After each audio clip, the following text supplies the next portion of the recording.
Hi and welcome back to Chef Hacker Kitchen. Today we're going to make a chicken broth, but the star of the show is not the broth. It's going to be what I consider an unusual ingredient that we use to make the broth. Okay, here we go. Alright, so here's the star of the show right here. This is called chicken fat. Now, in all my years of culinary training and culinary experience, including some butchering classes, I've never heard of anything called chicken fat. But my local supermarket occasionally will have 2 or 3 packages of these put in their meat section. Now, you can see one of the key benefits of this is that it has a very low price, and with the cost of food nowadays, this is a real bargain. Okay, so now let's see what is chicken fat?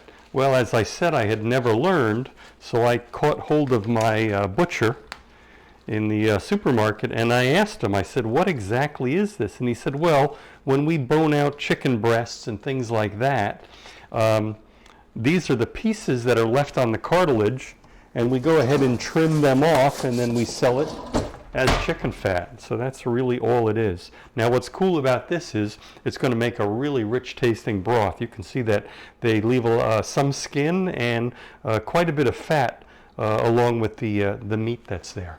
So very simply, a broth, as you probably know, are basically meat and simmered in water, and that creates the broth. So we're going to go ahead and put that in our pot.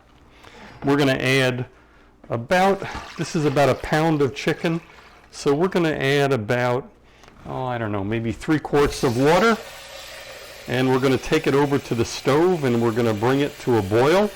Then we're going to turn it down and let it simmer for about 15 minutes, and that'll about do it. Now, this chicken happened to be recently bought, so it was nice and fresh, but occasionally when you buy this, if it sits for a day or so in your fridge, you might see a little bit of a cloudy liquid around it. So in that case, what you do is you just rinse it one time and kind of remove the cloudy liquid, and that'll give you a nice clear stock. So we're going to move it to the stove, bring it to a boil. Now, once it comes to a boil, we are going to turn it down and let it simmer, and I probably will add some salt at that time. But for now, that's all we need to do. All right, the soup has come to a boil. So I'm going to go ahead and give it a stir. I'm going to turn it down to low. And now you could just simply let this boil for about 10 minutes, 15 minutes, something like that. That would be fine. I'm going to add about a half a teaspoon of salt. And I want to add a little extra flavor, so I'm going to go ahead and take some of my frozen cut up vegetables, celery, carrot, and onion, and I'm going to add that. And go ahead and let this return to a boil, and then simmer for about 10 minutes.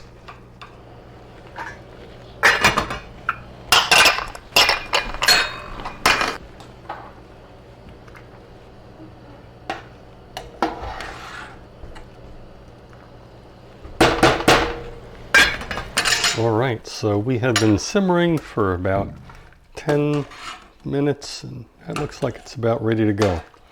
Okay, so we'll go ahead and shut that off. All right, so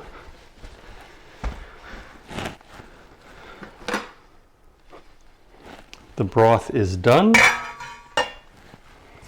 and now we're going to go ahead and remove the vegetables and the little bits of chicken from the chicken fat. You can see that quite a bit of the fat has rendered and is now floating on the surface of the broth. And this is going to be a very, very rich broth.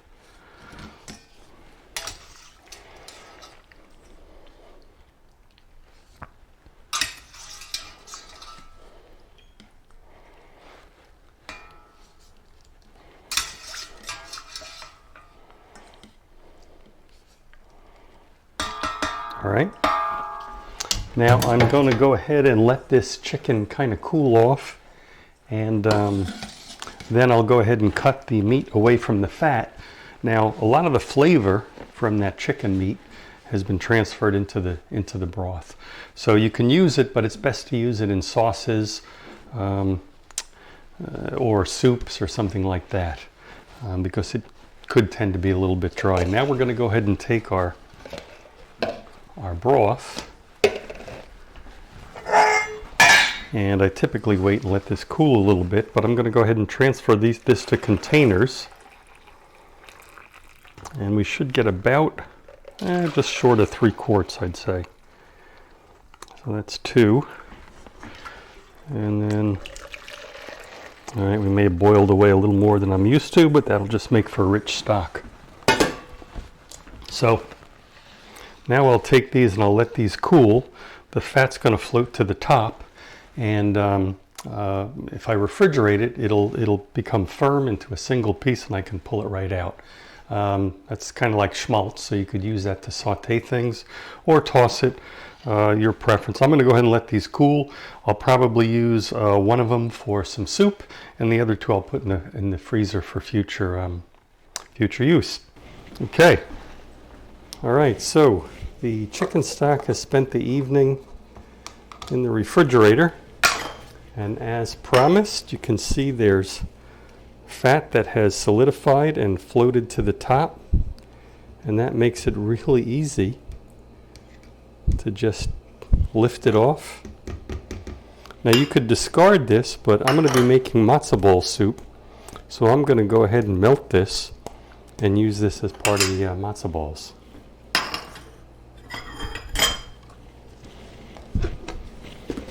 Now the chicken meat has also spent the evening in the refrigerator. It's firmed up nicely, and you can now take the chicken meat and cut it away from any fat that didn't render, and that'll go in our soup, and any fat and grizzle will be discarded. And you can see that you actually get a lot of chicken meat with this.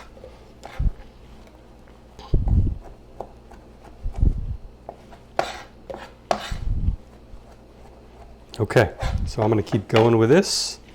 I see a little piece of fat here that I missed. And there we go.